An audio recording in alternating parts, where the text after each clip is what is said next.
Okay, pleasure to be back here in Portugal. I brought some balloons from my latest campaign in Madrid. I had the first rally for immortality in Madrid. I'll show a few pictures of this because it was really, really incredible. But anyway, I do want to keep on talking about, well, as you can see, the singularity, immortality, and transhumanism by the year 2045. I am the vice chairman of HumanityPlus, and we just heard Natasha. Natasha is the executive director of HumanityPlus, and Paul Spiegel is one of the board members of HumanityPlus. And some of you are members of HumanityPlus, and those who are not, you should become members of HumanityPlus. I am an engineer from MIT, and in the first stage in my life, I was in the energy industry. Now I have rapidly left the industry to move into longevity. When Nuno was a student at Singularity University, I was the professor of renewable energy at Singularity University. I was interested in solar energy, wind energy, geothermal energy. But now I am more interested in human energy. I also lead the Millennium Project for Spain, Portugal, and Latin America, and we publish reports about the future of humanity. The latest one was about the year 2050, and we have 3 scenarios about the future. In one of those scenarios, we already talk about immortality and artificial general intelligence and the singularity. So I highly recommend if you download that for free from our website. And I am very happy to tell you that we just got an award. We were one of the winners from the Future of Life Institute competition about artificial general intelligence in the year 2045. So we got $20,000 competing with 140 teams from around the planet.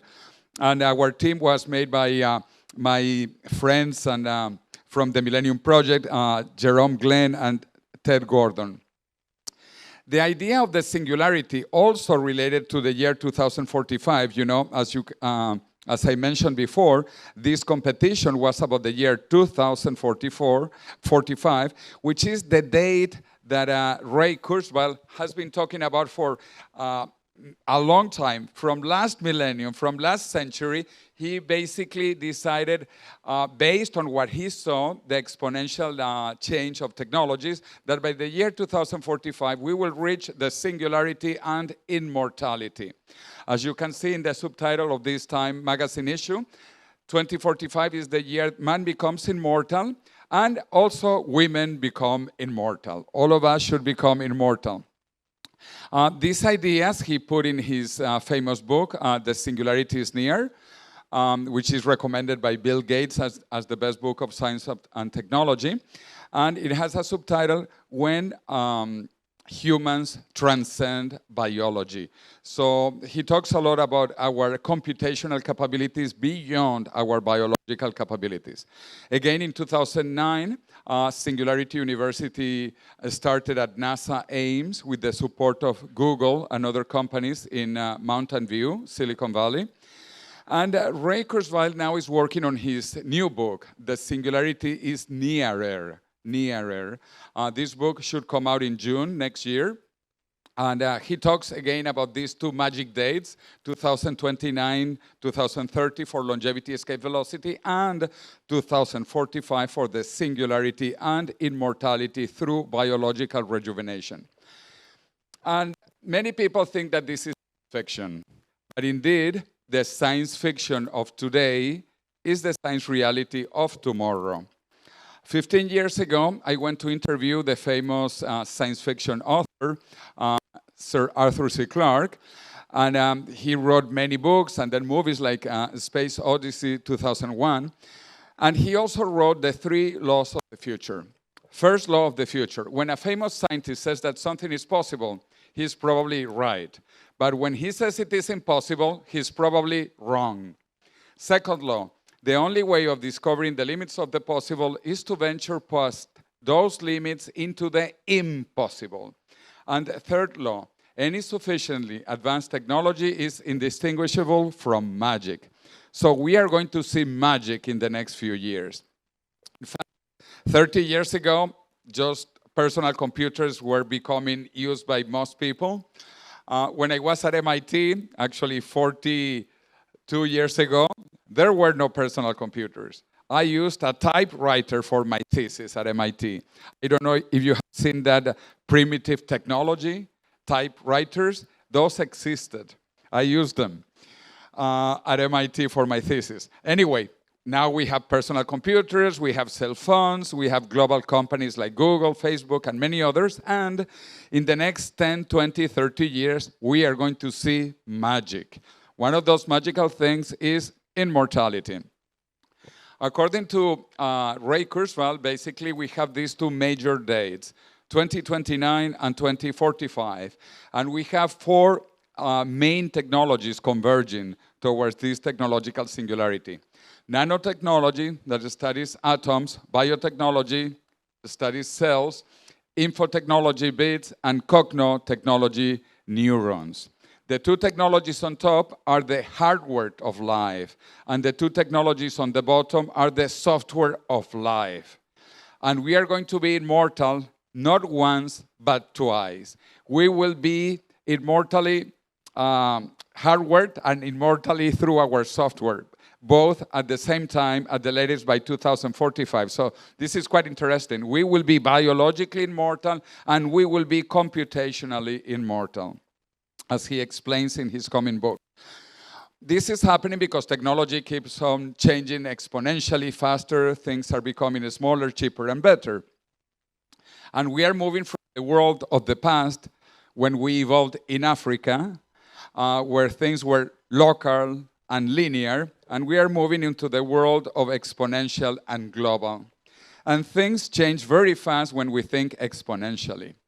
If I give 30 linear steps, each step of 1 meter, after 30 meters, 30 steps, I have walked 30 meters.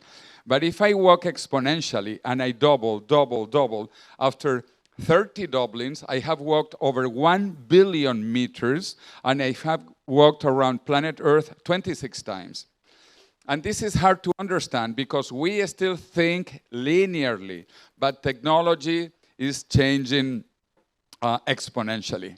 Let me give you an example of this, because when I went to MIT, I used this primitive technology. The punch cards, this actually was used until about 40 years ago. This was 1K of memory, 1K, 10 by 100. 10 by 100, that is 1,000, 1K. In Spanish, we say 1K, or in Portuguese, 1K. Mechanical, one mechanical K. And then, fortunately, electromagnetic memories were invented. And this was the first generation of floppy disk, 8 inches big, and the first generation was also 1K, 1K. So I always say I used one mechanical K and one electromagnetic K, which makes 1 kaka. 1K plus 1K is 1 kaka. Fortunately, technology kept on advancing, and then we moved into the floppy disk that certainly all of you saw. These were 512 kakas. Then all of you probably also used this, which was 1.4 mega. And now I have a pen drive of 1 terabyte here. 1 terabyte. So in 40 years, we have moved from kaka to terabytes. You will remember me in the next 20 years, and you will remember kaka. But this will be kaka. 1 terabyte will be kaka in the next 20 years, because this keeps advancing exponentially. And now we are beginning to understand the brain. The brain traditionally had 3 parts: the reptilian, the limbic, and the neocortex. Now we are talking about an exocortex, where we will have superintelligence. In fact, we will connect our kaka brain to the cloud, and that will give us superintelligence. What is the complexity of the brain? Which is the most complex structure in the known universe. As of now, we don't know anything more complex than the human brain. Maybe eventually we find a Martian, and the Martian has a more complex brain, but As of now, we don't know of anything more complex than the human brain, which has 10 to the 11 neurons. Each neuron has about 1,000 connections, which makes 10 to the 14 synapses. And each synapses computes at 10 hertz, 100 hertz, 1,000 hertz. So that makes a brain a machine that computes 10 to the 17 operations per second. That is if we don't talk about the mind, the spirit, and the soul. And I like to talk about those, but only after 3 cups of red wine. You need red wine to talk about the mind, the spirit, and the soul. Anyway, Elon Musk and many other people are working on connecting our brain to the cloud and connecting us to artificial intelligence. Now the same is happening with biology. For example, the sequence of the human genome. This is even faster than what is happening with computers. You know, this caca is caca compared to what is happening with the human genome. The human genome has gone from taking 13 years to sequence and billions of dollars to only a couple of $100 today and a couple of days. This is absolutely incredible. The amount of time reduced exponentially and the cost also reduced exponentially. Also, scientists were able to create a virus, an artificial virus, totally designed in the year 2000. Then a bacteria, which is bigger, more complex, and completely alive, in 2010. And we are going to be able to write human genomes by 2045. So look at the exponential trends in these two. At the end, we are only walking information. And I showed you the pen drive of 1 terabyte. So in 1 pen drive, we can feed 333 humans. Because in a terabyte, I can feed 333 humans of 3 gigabytes. And a little cat. So we are not that complex, after all. Now, let's go back to aging. More people are beginning to think that aging is a disease, but fortunately a curable disease that we should be able to cure in the next couple of decades. In the last 20 years, maybe a bit more, a bit less, we have been able to double the life expectancy of mice, almost double. We have multiplied by 4 the life expectancy of mosquitoes, and by 10 the life expectancy of worms. These worms are called the Methuselah worms because they live the equivalent of 1,000 human years. And this has been done in the last 2 decades. So what are we going to do in the next 2 decades? Because remember, the change is not linear, the change is exponential. On top of that, we already know that immortality exists in nature. Cancer cells stop aging, and cancer cells are called biologically immortal. So cancer cells do not age, and this is truly fascinating. Because cancer didn't go to university, and they discovered immortality. They discovered how to stop aging. And cancer cells also do not even know how to read, and they discovered immortality. So we are going to discover immortality like cancer did. It is not so complex. And remember, we are only 3 gigabytes of data. And now we can handle that with artificial intelligence and big data. But also there are good cells that are immortal, which are the germ cells, the most important cells for reproduction. Germ cells also do not age, and they are called biologically immortal. So we have bad cells that are immortal. We have good cells that are immortal. We have small organisms that are immortal, like hydras. Hydras are biologically immortal, meaning that they do not age. They could live for millennia, for millions of years, if something didn't kill them or ate them, because they do not age. Now we know many other life that are biologically immortal, not only hydras, jellyfish, some medusas, etc. And the scientist who discovered also how to reverse aging, Shinya Yamanaka, he got the Nobel Prize in 2012. Last year, we invited him to Madrid. And in Madrid, he talked about his discovery that he found 4 genes that control aging, and that we can reverse those genes and rejuvenate tissue and now organs. In fact, David Sinclair and his team at Harvard were able to rejuvenate the eyes of blind mice. So now scientists are working with many other organs to rejuvenate them. And my dear friend Aubrey de Grey, he was called a charlatan in 2005 by MIT, my alma mater. MIT Technology Review said that he was a charlatan. 14 years later, in 2019, basically they recognized that immortality really is nearby. So we are actually going to cure aging. We are going to reverse aging. And look at the change of opinion of MIT in 14 years. In fact, German philosopher Arthur Schopenhauer, he talks every truth through 3 stages. First stage, it's ridiculed. Second, it is violently opposed. And finally, it's accepted as self-evident. So, I want you to remember now today, because, and take pictures today, because when we see those pictures in the year 2045, we will remember how old we were today. How old we were today compared to how we will be in the future through rejuvenation.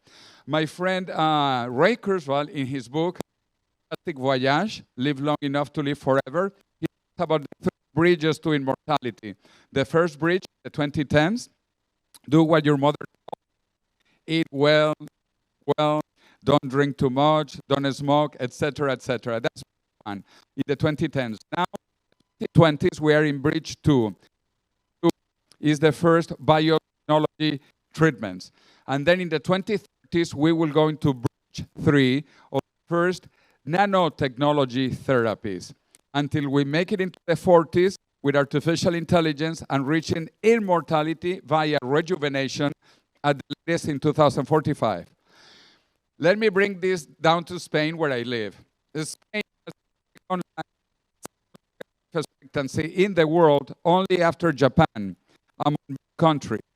Of course, countries like Liechtenstein, higher life expectancy, but among normal countries, big countries, it is Japan with 85 years of expectancy, and then 84. And Spain is actually keeps on increasing the life expectancy, so it might be #1 in the next 20 years. So in Spain, I created a movement to push these ideas to change the logo of Spain. Of Spain was non plus ultra, because there was nothing beyond Spain and Portugal. And this was the end of the world, according to the Romans. Non plus ultra, nothing. Okay, and yes, now this is good. So in 1492, Spain already discovered America, whatever way you want to say, and this is the Spanish flag today. It says plus ultra. Far beyond, because we discovered America was far beyond Spain. My goal is that we talk about Vita plus ultra, life far beyond. And why? Because Spain is one of the leading countries on longevity research right now. And that is why 5 years ago, with my fantastic co-author, David Wood, we wrote a bestseller called The Death of Death. First, it came out in Spanish. Immediately, a major bestseller from Mexico to Argentina, from Spain to Peru. It was bestseller twice in Kindle format. And I organized also a march, a rally for longevity on October 1st. You might remember October 1st is Longevity Day. This was a very great experience. We went to the most beautiful landmark in Spain. This is where Real Madrid, Real Madrid, the best football team in the world, Real Madrid wins and celebrates. And so we organized the beginning of our rally there. You can see us with our Stop Aging, Stop Envejecimiento balloons. We had 1,000 balloons. Imagine 1,000 balloons in the place where Real Madrid celebrates. That's the City Hall of Madrid. We went to the government, the state government. We went to the parliament, to the Congress of Madrid, of Spain, actually. And we went to the European Parliament office in Madrid to let everybody know that we want to cure aging, and we need also the government to get involved. So anyway, my book came out in Spanish, in Portuguese. There are a few copies if you are interested, in French, in Russian. In Russian, they changed the name. In Russian, it says, "Death must die." Russian style, you know? Death must die. And now the book is coming out also in Chinese for Chinese New Year. It is already in 12 languages. It is in German, it is in Turkish, it is in Korean, many Bulgarian, many languages. So finally it's coming out in Chinese, and then it will come out very soon in Arabic, in Persian, and other languages. So in the future, I plan to be younger, but not through a Russian application like FaceApp. No. I plan to be younger because the goal is biological rejuvenation. And this also ties up with the idea of transhumanism. Transhumanism, we humans, we are still evolving. We are not the end of evolution. We are just the beginning of technology evolution, of conscious evolution. But we have to do this carefully. We don't want it to end like that. Okay? Humans, we have existed only 200,000 years in our current shape and form, which is nothing for the evolution of life in the planet. And so we will continue evolving biologically, but technologically. And we have to meditate. This is important because the human condition will change. We will reach immortality, superintelligence, and everything has yin and yang, as the Chinese say. And this is so complex that even yin yang, little yang, and even little yin yang. So this is very complex. But the Chinese say also, don't blame darkness, light up a candle. So I am here to light up a candle of the incredible possibilities we have in the future. We are between the last mortal generation and the first immortal generation. We are going to see more changes in the next 2 decades than in the last 2,000 years. And we have 2 possible futures. The Korea of the future, for example, with the best internet of Asia, or the Korea of the past, North Korea. The last country in the world is still without public internet. So where do we want to go? To the future or to the past? So I want to finish with this beautiful Chinese word that means crisis. I learned some Chinese, and so I drew it first upside down or sideways. Now I write it properly. This Chinese word means crisis, and it has 2 parts. The first part is danger, but the second part is opportunity. We live in an incredible time in human history. We are very close to defeating the enemy of all of humanity, which is aging and death. So read my bestseller. I'm happy to sign it for you in the editions I brought, Spanish and English. And live long and prosper, as my Trekkie friends say. And finally, for tonight, remember what Benjamin Franklin said. In wine, there is wisdom. In beer, there is freedom. But in water, there is bacteria. So, thank you very much.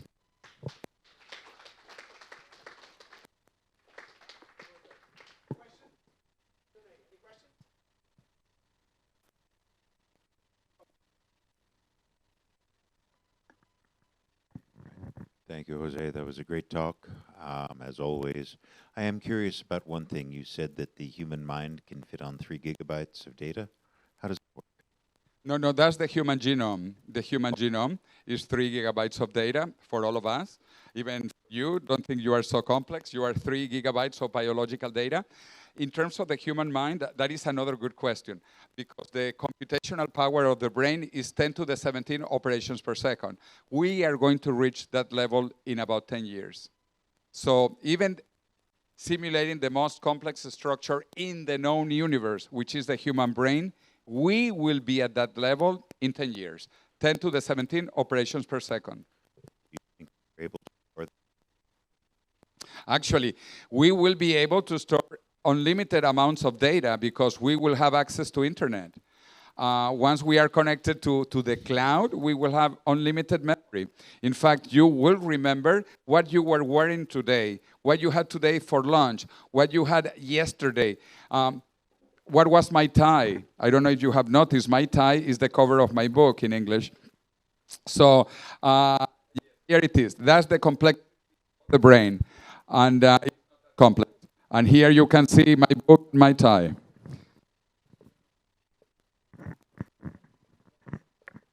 Jose, hermano. ¡Viva la revolución! So you're really taking your message to the world and really just traveling everywhere. And I'm wondering, is there any countries or any locales where you've found surprising resistance that you didn't expect or surprising acceptance that you didn't expect?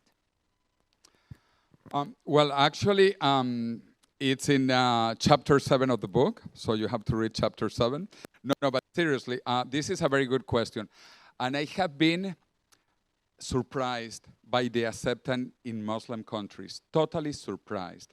I was 3 weeks ago in Turkey, but obviously Turkey is a liberal Muslim country, but I am going in 2 weeks to Dubai and the United Arab Emirates, and then you will say, oh, they are also very open-minded, which is true. But then from Dubai, I go to the Kingdom of Saudi Arabia, where they are going to launch the biggest prize in human history, which is the Longevity X Prize that will be $101 million to show biological rejuvenation in humans. And this is paid by the future king of Saudi Arabia, who is a very strict Muslim, in a way. I have been totally surprised. And my book is also coming in Persian and in Kurdish. So all these Muslim countries, they are also interested in longevity. So to me, that has been absolutely fascinating to discover. On the other hand, I'm kind of disappointed by some European countries, like especially Catholic countries like Italy. In Italy, these ideas, because of the strong influence of the church, these ideas are harder to penetrate, or in Spain, which is the head of the Opus Dei. You probably know the Opus Dei because of the Da Vinci Code. The Opus Dei are the bad guys. And they hate me in Spain. I have a lot of problems with the Opus Dei in Spain. Well, I also hate them. It's reciprocal. And the reason is because the death of death means the death of religion, because religion lives out of death. Yeah. You eliminate religion, death, and religion crumbles. So there is nothing that religion can tell you if there is no death, if there is no afterlife. So again, that was also a negative surprise in Italy and in Spain. In Latin America, actually, they are more open-minded than in Spain about these ideas. Really quick question, Jose. So you went to MIT, you studied engineering. What got you interested in longevity? Well, 3 things. Very good point. I mean, this is personal. It's not like Maria that since she was a baby, she didn't want to die. I have been all my life a transhumanist because I'm an engineer from MIT, believing in technology. But I didn't consider anti-aging and immortality until basically when I met Aubrey de Grey. Aubrey de Grey was talking about this, but I thought he was a bit crazy. Like most people, when they meet Aubrey, they think, this guy is interesting, but he's kind of crazy. Then Singularity University began, and I was the professor of energy. I was not in longevity or medicine, but I heard more and more people talking about longevity. So that is number 1. Number 2, my father died. And when someone so close to you dies, it makes you reconsider everything. So my father died, and I actually changed residency. I moved to Spain to live in Spain. I had to take my mother from South America back to Spain. So my whole life changed personally.